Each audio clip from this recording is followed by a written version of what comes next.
Hello and welcome in to the 24/7 Sports Football Recruiting Podcast. I'm National Recruiting Analyst Petagna alongside 24/7 Sports Director of Scouting Andrew Ivins, who has been a very busy man this weekend. If you have been keeping up with college football recruiting, LJ McCrae, the five-star off the board to Florida, will hit on that. And then Armando Blunt reclassifies from 25 to 24 a day later, flips his commitment from Miami to Florida State. So no shortage of fireworks going on this weekend. But Drew, I got to start with a little hockey.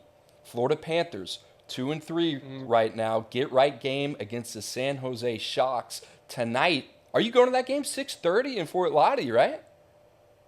Dude, I'm going, right? It's a delayed start. I think all 32 teams are playing tonight. They're doing like a red zone on ESPN. No idea how it's going to work, but I will be making the trek to the rink. Hopefully. A little bit of a shotgun start there. All right, so what's our feel? If you just joined this show, if you're a new audience member, Andrew is a big Florida Panthers guy. You can find him there during the week, on the weekends. That's his team. That's who he likes to support. So right now, we like to check in about once a week, kind of see where they are. 2-3, only 5 games in the season, long season for the Panthers. Drew, what's the outlook, long-term outlook with the Panthers? Coop, it's like college football teams right now. They are pretty banged up. A lot of guys sidelined, up in the press box, in the suite, not skating right now. So too injured to tell. And the depth is not a strength, just like a lot of these college football teams. Long way to go. We got the Pels, my team. They start tomorrow night on the road against the Grizzlies. Zion, got to stay healthy. But with that, Drew, we're going to stick with our tradition here, early tradition. We're going to bring in our 24/7 Sports Director of Research, Ryan McGrady, and we're going to introduce the McNuggies. But first, we got the random player of the day. Ryan McGrady, who we got? Today's random player of the day is L. Roberson, the quarterback out of Lee High School in Baystown, Texas. Played for Bill Snyder from 2000 to 2003 at Kansas State. And despite the fact that he's a quarterback, only Darren Sproles and Deuce Vaughn had more career rush yards than L's 2,818 career rush yards. Third all-time at K-State with 40 career rush TDs. Threw for over 5,000 yards, 7th all-time. Still holds the record for TD passes in a season with 24 back in 2003. And he had 4 total touchdowns, 3 rush, 1 pass in the Wildcats 2002 Holiday Bowl win over Arizona State. Played in the CFL for a couple years, had a little cup of coffee there, and then was inducted into the Kansas State Ring of Honor in 2022. And now he's living in Houston, where he's a safety programming and training specialist for Targa Resources, one of the largest energy infrastructure companies in the United States. Shout out Targa Resources. How about that? L. Roberson, what a throwback, Drew. I mean, listen, I was 8 years old. We were just talking about this. We're talking about NCAA football, the video game. L. Roberson, number 3, had the star under his player, that icon right there. Him and Darren Sproles were like the most unstoppable combo. When I think about the NCAA football game, L. Roberson comes up, Seneca Wallace comes up, Pat White, Steve Slayton. I don't know if there's any other combos. Those guys, top 3 for me. That's because you just would call pass plays and scramble outside the pocket with him, right? No doubt. I mean, that was kind of Here's my thought. I popped on some L. Roberson highlights on YouTube to get the memory going, and then McGrady reading off the stats. Are there any quarterbacks like him currently in college football? I'm talking about like guys that can throw the football and also run the football for like over 1,000 yards in the season. Only name I came up, Thomas Castellanos at Boston College. I think he's the leading rushing quarterback in NCAA football this year. Has Boston College off to a 4-3 start. If there was a video game, I'd be playing with him. Well, you know what kind of made me think of it was Avery Johnson in Kansas State, and we'll see what happens with him next year. But that was kind of like, all right, that's the guy. And when the video game comes out, I think Avery Johnson is going to be a popular pick. Guys, remember, you are tuning in to the 24/7 Sports Football Recruiting Podcast now on YouTube. Make sure to like and subscribe. Give us some likes on there. Give us a little bit of love. You can also find us on Apple and Spotify. Look at those two guys right there, Andrew Ivins and Cooper Petagna. All right, Drew, let's get into it. The team of the week for me, I'm going to go with UVA. It has been a tough season for them, tough sledding. The only victory this year before this game this week against North Carolina, William and Mary. Now, there have been some close calls, but they shocked North Carolina on the road in Chapel Hill, and they win 31-27. First road win over a top 10 ranked team in program history. Enter the game 0-30 on the road against top 10 opponents. Ryan McGrady, believe you got some McNuggies for us. I do. UVA hadn't won on the road against a ranked team since 2011 at number 23 Florida State.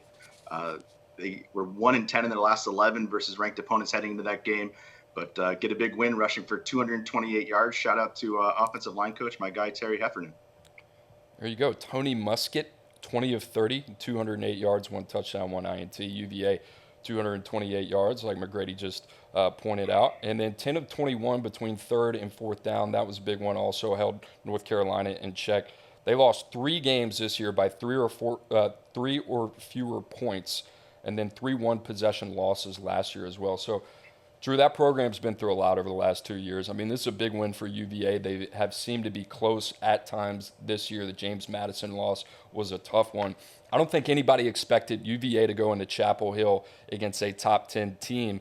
But you look back last year, Tony Elliott, that was one of those one-possession games that they lost was North Carolina. Drew, big win for UVA. On the other side, North Carolina, it's like everything they want out in front of them. I can't figure these guys out, Drew, because like we said last week, this is a one team that you got high hopes for, and then all of a sudden a game like this or two pops up every year for North Carolina. I know we're supposed to be talking about UVA, but very, very disappointing from the Tar Heels. Yeah, and UVA, I think, got down to North Carolina's goal 1 yard line twice and didn't score. Also lost the turnover battle. Just a weird game. I don't know. Maybe I jinxed UNC. They were my team of the week last year. Hey, Coop, the thing that stands out to me, like digging into the box score, watching this, the 2 receivers for both teams that got a flurry of targets, both transfers. It was Malik Washington from Virginia. He transferred in from Northwestern, right? And then you got Tez Walker at North Carolina. He comes from Kent State. Those guys combined for 32 targets. I think they're both kind of statistically atop the ACC, and just, thinking player personnel, right, big picture. My takeaway is that you can find wide receivers aplenty in the transfer portal. So when we talk about, hey, like premium positions, I don't think wide receiver is considered one of them on the recruiting front. Like, you can go find these guys wherever. And tip of the cap to Tony Elliott, right? They played a lot of young guys. You dig into that PFF snap count.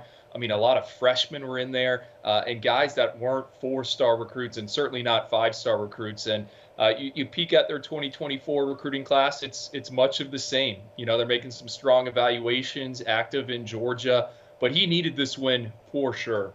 Yeah, UVA, not really known as one of those schools. I mean, I would have to think there are some challenges for Tony Elliott and his staff in terms of the transfer portal and that type of market, which they can dive into with the academic requirements to get into UVA. So a little bit of a different game there in terms of how they sled in the transfer portal. Drew, your team of the week out in the Pac-12, who you got? Utah, baby. Coop, let me ask you this, right? Would you feel better about USC moving into the Big Ten if Kyle Whittingham was the head coach of USC?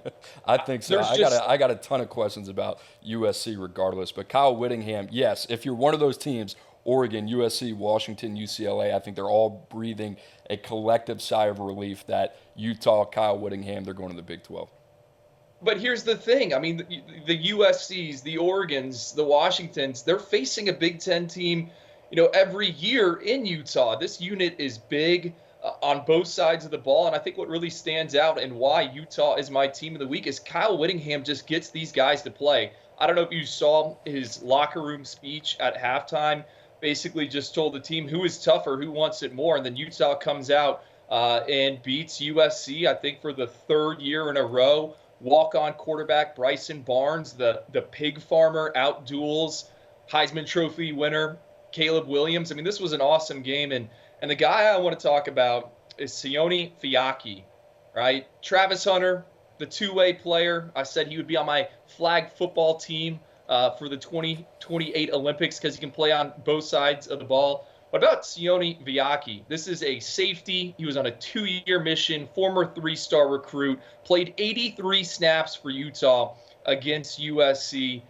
14 touches on offense, 217 yards, 2 touchdowns. The Trojans could not cover him out of the backfield. So far this season, he has taken snaps at quarterback, running back, wide receiver, linebacker, outside corner, slot corner, free safety, strong safety. This dude's just a football player, and I think he embodies what Utah does And look, last year Utah signed its highest ranked recruiting class ever in the modern recruiting era. This year they're sitting number 64 right now in the 2024 recruiting cycle. I popped on some of the commitments they have so far. Only 10 kids this morning, and it's like, okay, I get why they're taking this individual. This guy fits what Kyle Whittingham wants to do. I mean, he just develops players, and he's able to negate that talent gap between a program like USC, which is full of blue chippers. Yeah, you talk about recruiting to fit. I don't know if there's a better team in the country in terms of recruiting players that fit the University of Utah and what Kyle Whittingham is looking for. And Drew, the other thing is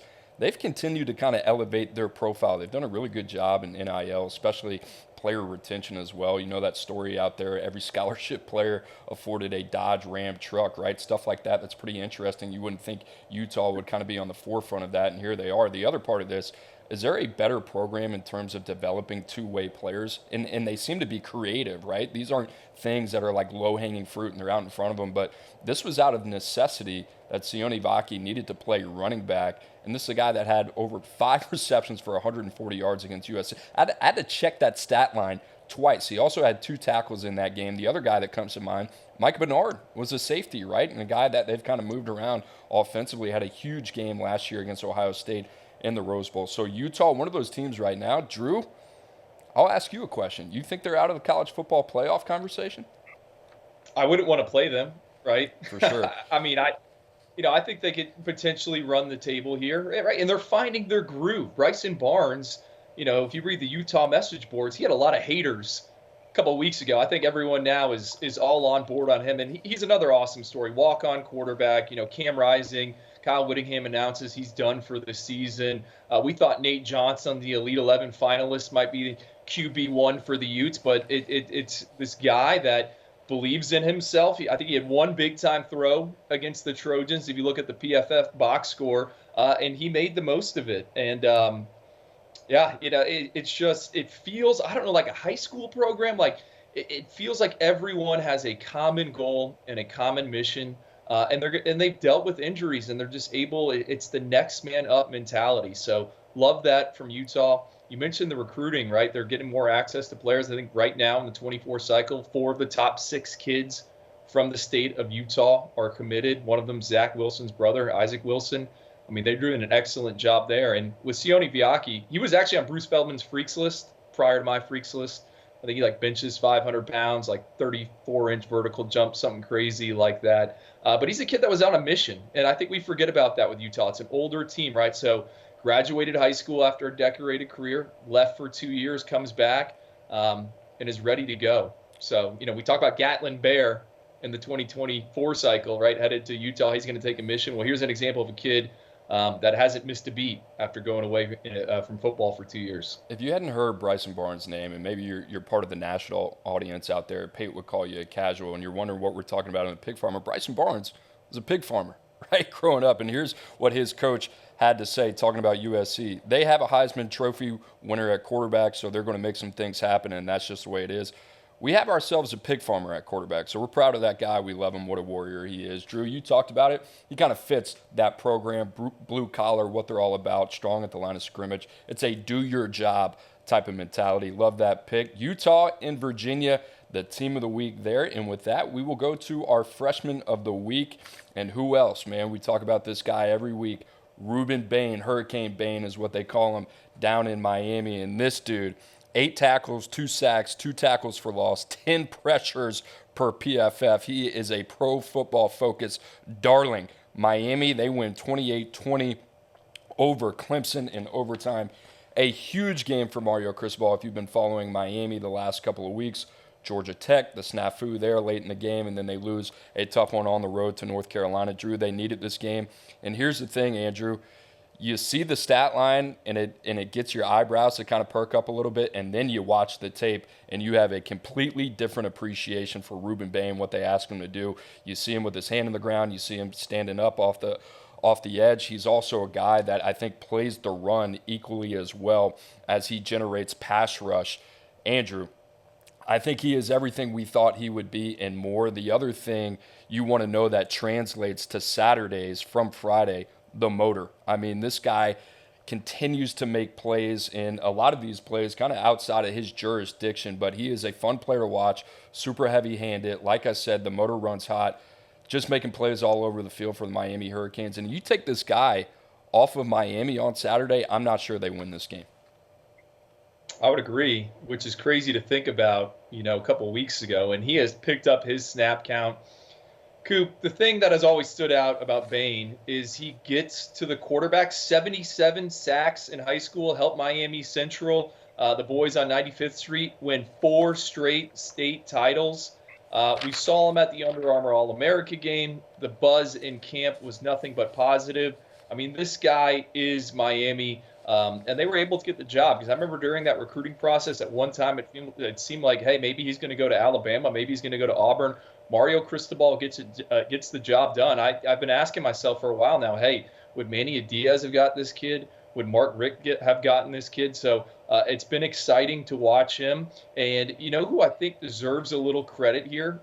We talked about him a few weeks ago on the podcast, Jason Taylor, right? And I know Ruben Bain works inside and outside. They kind of move him around, but let's not forget the man with the gold jacket is involved with that defensive line room. And Ruben Bain doesn't look like a freshman in any way. I mean, he is ready to go, geared up, and it's speed to power. I mean, it's fun to watch.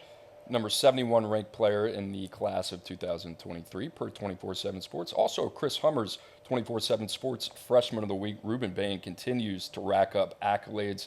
One of the best and most impactful freshmen, regardless of any conference in all of college football. All right, Drew, you're going to go to the Big Ten. Nebraska, who you got?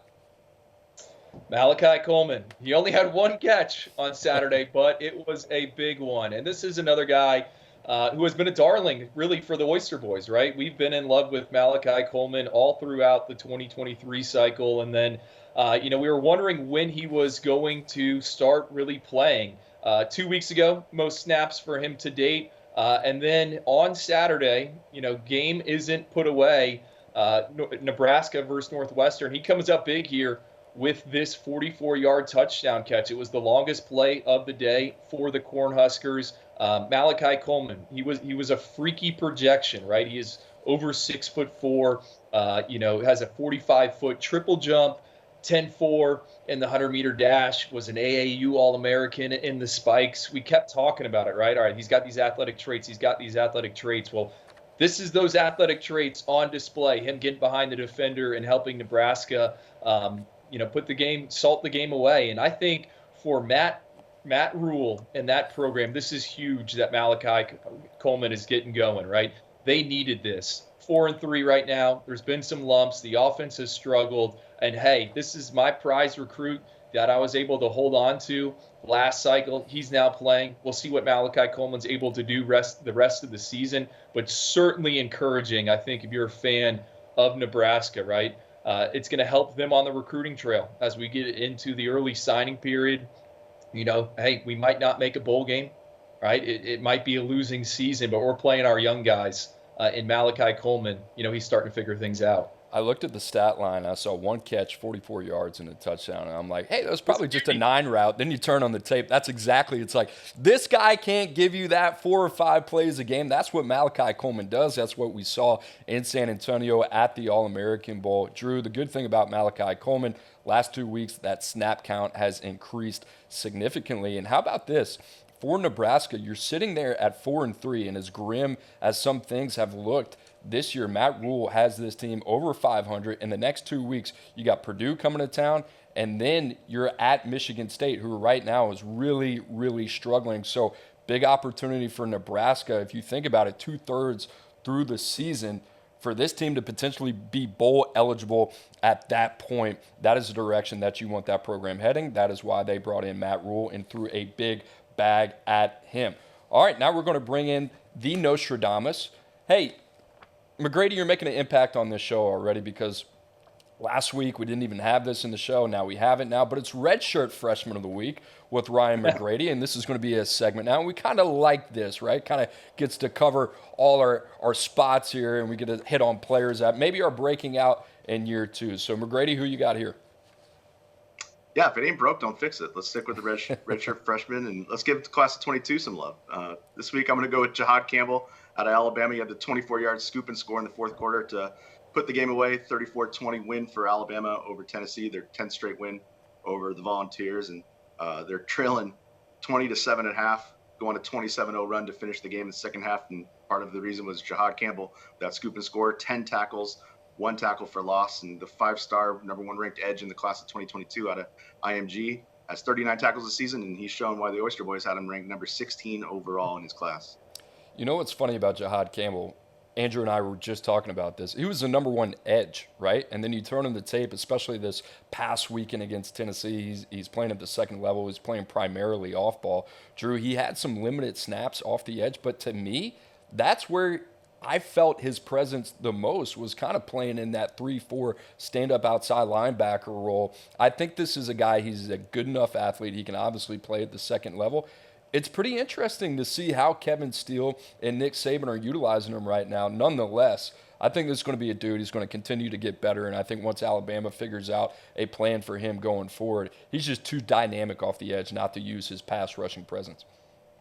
Well, I texted you and the guys. I was just fired up. I'm like, all right, Jahad Campbell's turning it on here, right? Has some big plays in that game. I'm happy he's on the field, and he was a fun but tricky evaluation, right? Started off in New Jersey, hand in the dirt defensive end. They move him to IMG Academy.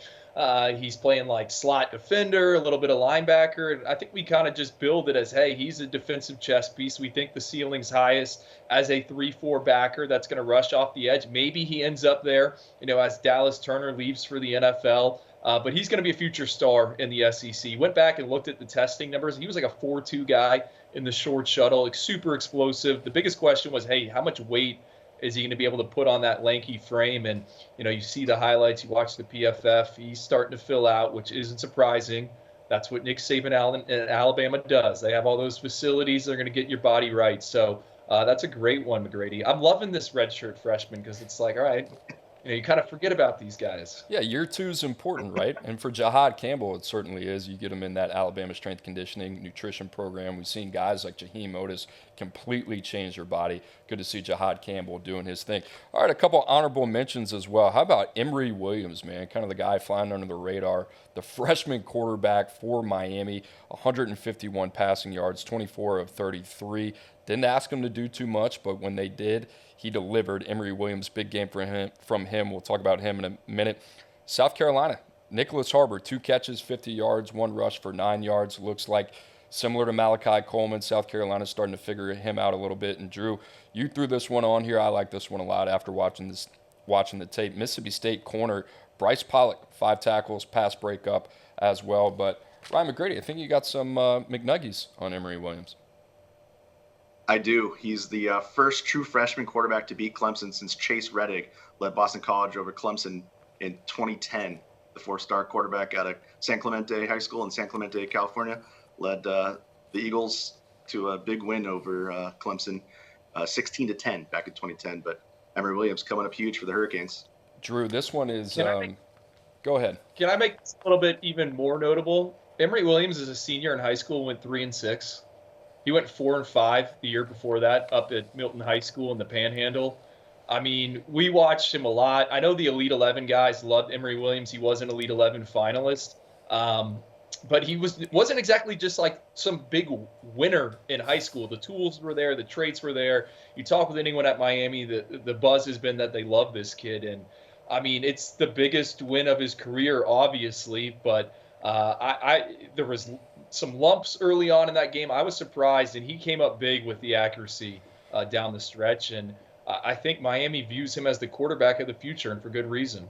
Well, it was interesting. You go back and you watch the first half. They didn't ask him to do anything where it was like, hey, we're going to put this on your shoulders, go win the game. I mean, Shannon Dawson called a game where it was like, okay, everything's going to be lateral. It's going to be at or behind the line of scrimmage. It's going to be short to intermediate throws, and we're going to try to build your confidence. Now, in the second half, you find yourself in a 10-point hole. It's time for him to kind of grow up on the fly. And Drew, he made some timely throws. I mean, a couple down the field to Kobe Young, also had the fade as well. Another on a deep over route to Kobe Young. That seemed to be his guy throughout the game. Restrepo always steps up. I was super impressed with him. There seemed to be a maturity in his game. And listen, the stat line, 151 yards, but for Miami to win that game, They needed him to take care of the football. He had one interception, but he came up big in the second half. Like I said, he had to grow up on the fly, and they're in a 10-point hole with, 8.5 minutes left? They end up winning that game. So credit to Emory Williams and obviously Shannon Dawson and Mario Cristobal having this guy ready. Drew, on the flip side of this, you and I kind of talked about this off the air. What happens with Ja'Curry Brown, right, as we start to look towards the transfer portal and some of the traffic that might be in there over the next couple months? He seems to kind of be a prime candidate of a guy that says, all right, I'm going to go test the water somewhere else. Absolutely, right? I mean, he was the top 247 quarterback for us. I just don't think he fits what Miami wants to do. And last year, remember, as a true freshman, he beat Georgia Tech on the road. And I've already heard some chatter down here about Ja'Curry potentially testing the waters. Coop, I think what'll be surprising for a lot of college football fans, and we can steal the term from Josh Pate casuals, is he's probably going to go Power 5, right? I think people always assume that these quarterbacks are going to transfer down, but Ja'Curry has some natural talent. I would not be shocked if he ends up, in the SEC, in the ACC somewhere. Like, someone's going to make a move for him. And I'll add this: if you would be naive to think that schools around the country already haven't formulated lists of names they expect to enter the transfer portal. Because remember, we just got those small windows now. I mean, when we get to December, it's going to be full go. You want to get these guys in before spring camp. It's going to be wild. And Ja'Curry's not going to be the only quarterback on the move.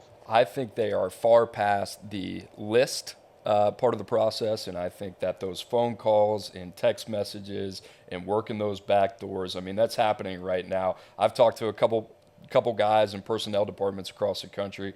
I mean, it's no secret, right? That's the name of the game, and it's crazy. I mean, not only are you playing roster defense, but roster offense at this point. You got to know what's coming in, what's going out, and that's the name of the game right now. So a crazy time in college football. We'll certainly have our eyes on that in the next couple months, what happens with the transfer portal. Just a reminder, you are watching and listening to the 24/7 Sports Football Recruiting Podcast. You can find us on Spotify and Apple. And if you're watching on YouTube, smash that like button, hit the subscribe button, give the Oyster Boys a little love. You like the McNuggies? Come back for more. We love it. All right, let's get in the C block here, a little bit of a recruiting rundown. Drew, it was kind of like, all right, what are we, week 7, week 8, college football season? You look up, and then it's like, where's this thing coming from where the top players in the country just want to commit in the middle of like the best games of the day? It was like LJ McCrae, right, commits to Florida in the midst of everything happening in college football on Saturday. So we'll start with that. The number 6 player in the country, number 2 defensive lineman. Drew, this had everything involved. Like, Georgia was involved, Florida State was involved, Florida was involved. I thought it was FSU. It ends up being Florida. A huge get for Florida, Drew. And then you think about this defensive line class. Amaris Williams, top 50 player for us. Jamonte Waller, one-time 5-star. Nasir Johnson, who I love. And Kendall Jackson. I wrote about it just 2 weeks ago when we released the top 247.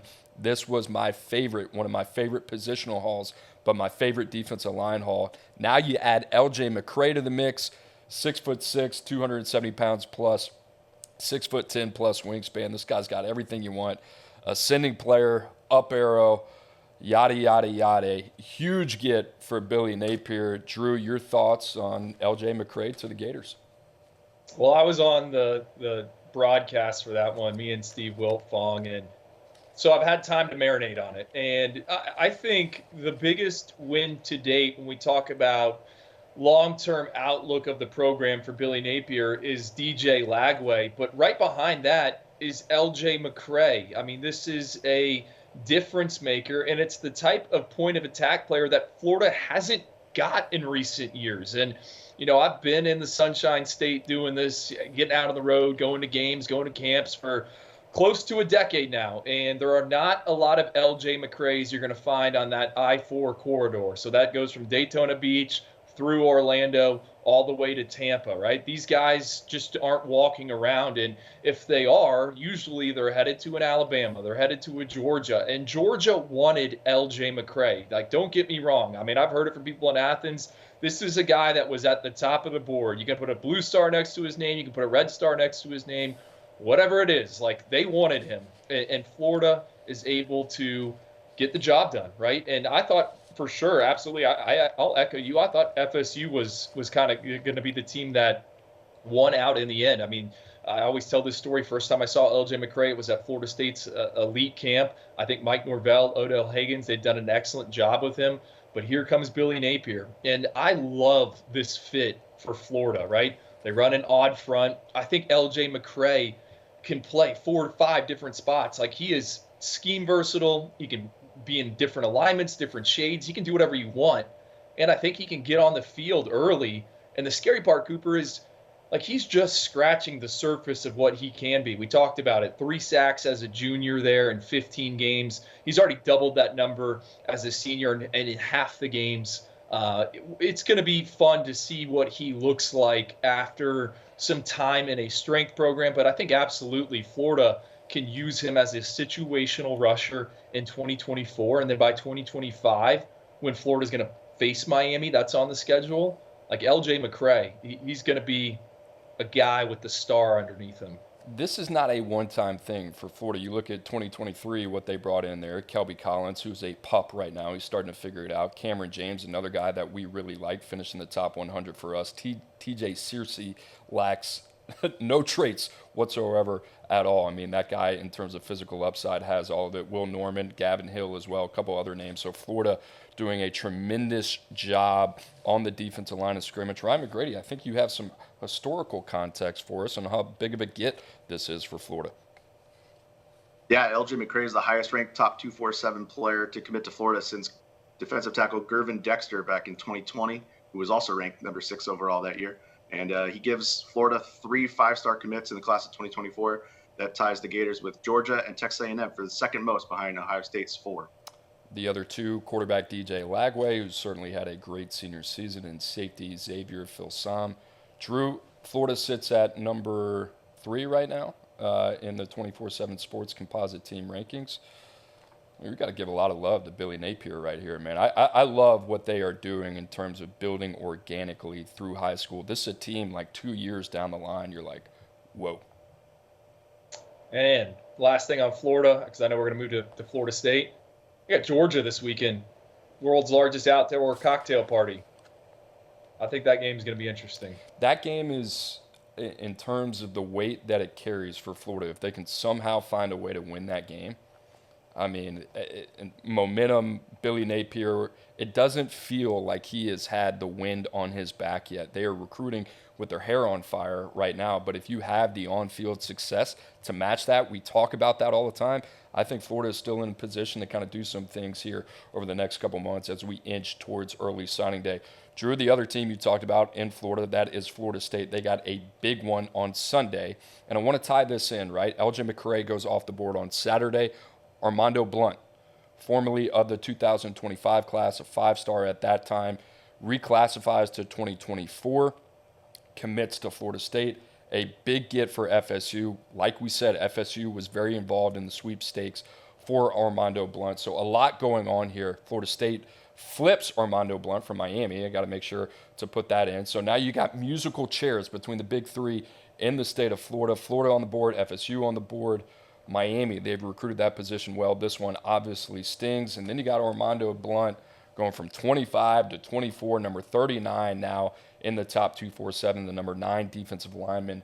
Armando Blunt, he's played a lot of football. He turns 17 next February, right? So that means by the time he finishes his freshman year at Florida State, he won't even be 18 yet. So, Drew, unpacking all of that, let's start with the impact of Armando Blunt to Florida State. Well, it's hard to talk about the impact without reclassification stuff. So let's start with, okay, this is a big get for Mike Norvell. And what stands out to me is FSU's continued push into Miami-Dade and Broward counties. You know, when they had things humming back in 2013 when they were winning national titles, like they were getting guys from Miami Central. That was a thing of the norm. Then under Willie Taggart, they kind of drifted away from that, and it's taken Norvell some time, but they continue to invest in recruiting the area, and now they are seeing the results. Last cycle, Conrad Hussey, Hakeem Williams. Now they're getting Armando Blunt, who was supposed to be in 2025. He's actually in 2024, but this is a big deal, right? We mentioned Ruben Bain with the freshman of the week, what he was able to do at Miami Central. Well, Armando Blunt transfers in from Fort Lauderdale Dillard, where he had been playing as an 8th grader on varsity, and he's kind of taken over, right? He has had his way with different schools, had a good showing against Bishop Gorman early on in the season. Thought he disappeared a little bit against Chaminade Madonna in that game that was on ESPN2, but in the rivalry game against Miami Northwestern a few weeks ago, I think he had 3-4 sacks. I mean, he was just having his way. Elite burst, right? Ridiculous track and field numbers for a young guy. He was an AAU national champ in the shot put. I mean, there's a lot to like. And I haven't really said this a lot of different places. One of the Under Armour coaches who does all the defensive linemen every spring around the country, he coaches that group up. He told me that Armando Blunt was one of the best guys he's ever worked with at that age, compared him to Walter Nolan. So there's a lot to like about Armando and what he can be. The reclassification, I don't know. I got some question marks about that. Well, it's pretty interesting. I looked at the birth dates of the top 10 defensive linemen in the 2024 class. Armando Blunt would be the youngest among that group by 3 months, right? The other guy that we really like in that group, Joseph Jonah Ajanye, has only been playing football for a couple years by way of Nigeria, committed to UGA. So it's going to be interesting to kind of follow that. And if you want to look for more on that, Drew wrote a great article, which is now on 247sports.com, giving some more context on the players that have come before Armando Blunt all the way back to 2003, 2004 with John David Booty, right? So, I mean, you think about that, Evangel Christian, shout out Shreveport, all our Shreveport listeners out there. But there has been some context on this. Drew, the other part about this that I think is interesting is like, we don't have a ton of historical data, right? This is a lot of ebbs and flows in terms of how we're kind of assessing this. And the one thing I kind of want to do is give you the opportunity, and we go back and forth on this because I know you and I I don't want to say disagree, but at some points we're kind of trying to figure this out together along with the rest of the team. This is not an exact science, right? So kind of what goes into that process of when you have a guy like Armando Blunt, who's a top 10 player in 2025, and now you got to place him within an update you had 2 weeks ago, 2 weeks later, and say, all right, where does this guy fit in the grand scheme of things? And not everything matches up. There's a lot of different variables that you have to take into consideration. What was that process like with Armando Blunt? Well, all right, so he's number 5, or was number 5 for us in 2025, right? So we have gone through that whole class, and when we slotted those individuals, that's where we viewed him in the 2025 cycle. Again, we loved everything about him. We loved the multi-sport stuff. We loved the on-field stuff. We loved the measurements. We loved the feedback. Like I was saying, you're getting from that Under Armour coach. I mean, that is one context point you take into account, right? Now you're dropping him into this cycle, which we've already had one more year of exposure to, right? We've had one more opportunity to see them play games, right? See them in camp settings. We have way more information. You're always going to give, the most consideration to the guys you have the most data points on. And I think personally for me, I mean, Coop, let's be honest. Like, there was talk about, hey, let's keep the 5-star on him. There was talks of putting him at 50, and ultimately we settled at 39. And I think what's difficult for us in the team is, okay, are we going to have Armando ahead of a Luke Kromenhoek, excuse me? Are we going to keep him at number 5 because now he's better than LJ McCrae, who we're pretty bullish on? I think it gets difficult when you start trying to stack these guys. And hey, look, the rankings aren't finalized. It's not a done thing. We got 2 more updates. Armando Blunt was committed to the 2025 edition of the Under Armour All-America game. I would assume event organizers are going to allow him to play in the 2024 edition, and that would be huge for us, right? We would see him in Orlando, not only size him up against some of these other 2024 pass rushers, but he'd be going up against 2024 defensive linemen. So it's difficult. And then you start making calls in the personnel world, right? I've spoken to a ton of different Power 5 guys in recruiting departments, guys I trust, and the feedback is, hey, this is a bit of a question mark. Now, I don't think reclassification is going away. I think it is here to stay. I think we're only going to see more of this, guys jumping, just with the current state of college football, the NIL, right? You can make money. You go to Utah, you get a Dodge Ram truck. I mean, there are some incentives for these families out there, and I'm not pushing back on it, but the data we have seen so far is, there's a lot more misses than there are success stories. Now, Braylon Allen, Wisconsin's running back, he's probably going to be drafted, okay? He's a guy that came in as a freshman, I think number 2 in the Big Ten right now. He is a success story, all right? But there's also a lot of stories of guys going to these places. They're a year behind from a developmental standpoint. Next thing you know, they're in the transfer portal. Donnell Harris, former top 247 defensive lineman out of Booker T. Washington. He moved it up, washed out at Texas A&M after playing in 4 games, and signed with ULM this past February. Not even on the Warhawks roster right now. So I think we're in wait and see mode. But the big takeaway for me, I think, when talking with different people, is just that developmental year, right? Okay, yes, you're getting there early. Sounds good in theory, all right? You're going to learn how to be a student athlete. You're going to be under the direction of the strength coach. You're going to be in those meeting rooms and all that. But you're also playing on the scout team, right? You're spending your fall playing on the scout team, okay? And then you got to think about it. That recruiting class coming behind you, there's going to be a guy that played in 12 games. He's going to show up in January and February, and you guys are going to be about even. So it's easy, I think, to get over-recruited.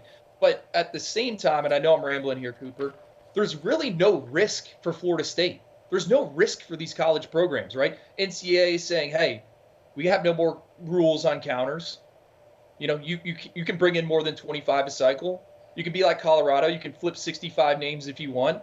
So they could be your Florida State, and we don't even have to talk about Armando. We can use any of these examples of these guys reclassifying. Look, you're getting a player you covet, okay? You're getting them, and you're preventing them from going to your rivals. If it works out, awesome. If it doesn't, hey, I'm going to go find a Jared Verse in the transfer portal. So that's a lot. That's just kind of my thoughts on reclassification at this stage. Well, if you were wondering what was in the article, that was it. Drew just said it over the last 5 minutes. Did a really good job explaining it. Drew, the other thing, that I think about is, do you think Armando Blunt is part of this class in 2024 for Florida State if a day earlier LJ McClay declares for the Noles instead of Florida? Yeah.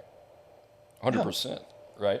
And I think a lot of that's It's all got to do, but that's the modern age of college football, right? We talk about like this proverbial salary cap that exists. That's it, right? So where is that money being financially allocated? And we get it. People will push back on that and say, that they've had the hooks in for a long time and they're doing what they need to do. That's only one part of the process, right?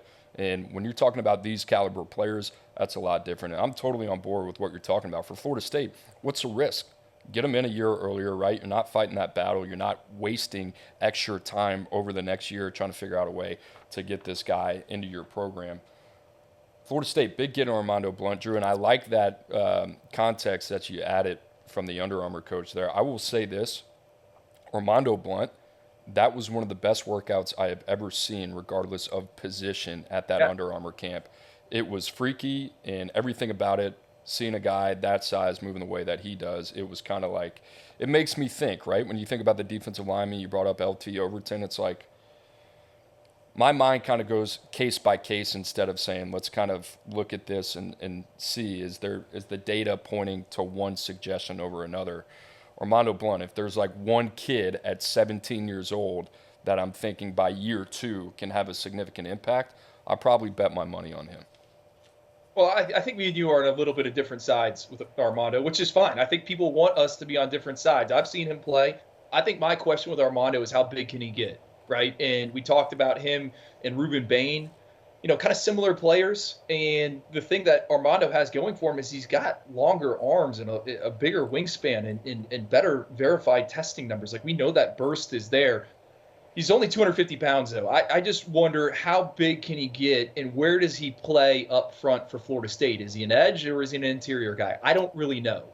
And I was hoping to figure that out after a senior season, but I don't get that senior season. Right, that's a luxury that you missed. But it was the same conversation we're having about Ruben Bain, who did play his senior year, right? But you're right, like Armando Blunt, he's got a 6'8+ wingspan. He's got 36-inch arms, and you at home, you're trying to figure that out.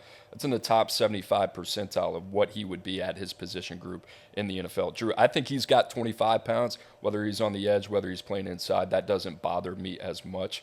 I love the athletic clay. I love the developmental upside. Would I like to see him play his senior season? 110%. But if you're Florida State, this is what you got to do. That's the name of the game now. So a lot of musical chairs, especially in the state of Florida. Drew, now going to the state of Georgia.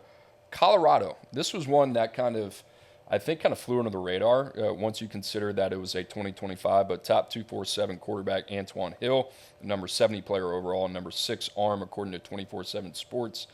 He commits to Colorado, and he's out of Houston County in Georgia. Warner Robbins and Drew Hudson Standish, I think, texted us and said, hey, I kind of love this, and then you kind of jumped on that, and I got to watch the tape this morning. He's a big physical specimen with a lot of raw, untapped upside. Big get for Colorado. But Drew,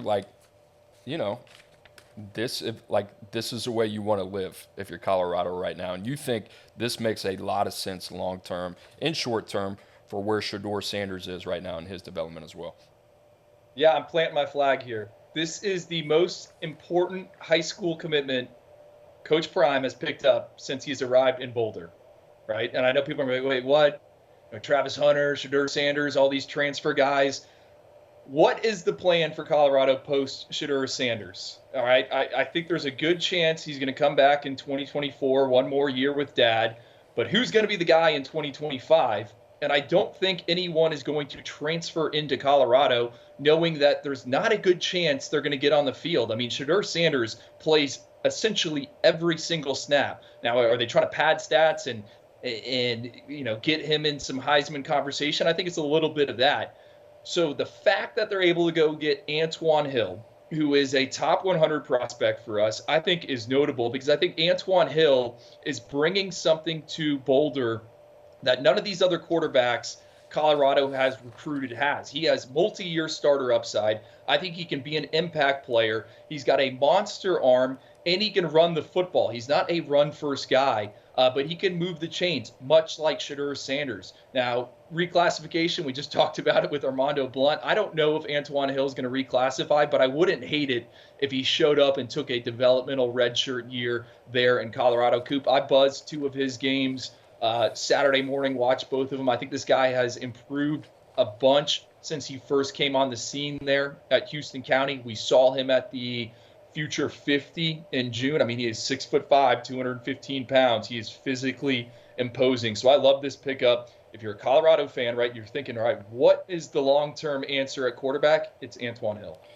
Yeah, I mean, it's pretty interesting. The other thing is you look at Antoine Hill and you see 6'5", 215 pounds. You get around him in person, you're like, all right, there's a lot left on the bone here with Antoine Hill. And then you look at, as a sophomore, 71% completion rate, had over 3,600 yards passing, 40 touchdowns, just 3 INTs. That is the type of growth you want to see, why a player is continuing to figure it out. And Drew, you mentioned he's still got his senior year ahead of him as well. So a big pickup for Deion Sanders in prime time. Guys, just a reminder, you are listening to the 24/7 Sports Football Recruiting Podcast. Like, subscribe. Also, you can find us on Apple and Spotify. For our Director of Scouting, Andrew Ivins. For our Director of Research and his new McNuggies, Ryan McGrady. I'm Cooper Petagna. We will see you tomorrow. Today's only Tuesday. We'll see you tomorrow. Thanks for joining us.